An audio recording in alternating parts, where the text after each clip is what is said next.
Welcome po sa aking maliit na bahay, Kabutil Vlog. Ako meron po ipapakita sa inyo na isang uri ng prutas o kasama po sa halaman na ito po ay isa sa mahal na pagkain ngayon sa panahon ngayon. At hindi naman po halos makakabuntit na mahihirap ang presyo nito. Pero kung gustuhin po pwede. Pero po may presyo po sa merkado. Ano po? Ito po yung sa tingin natin parang cactus, pero po ito ay dragon fruit. Yan, ang abutin. Yan.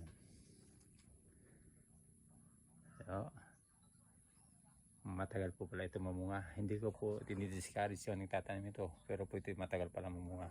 Ito po ay nasa 3 years na. Ayan pa lang po siya. 3 years na. Yan. Ayan. 3 years na yan. Pero medyo nadismaya ako dahil sobra palang tagal pala ito mamunga. Ayan po. Pero isa sa masarap na prutas. Yan.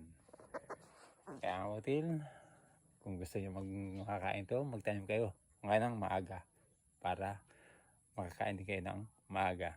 Okay, Kabutil, muli magpaalam sa atin lahat. Salamat ka, farmers.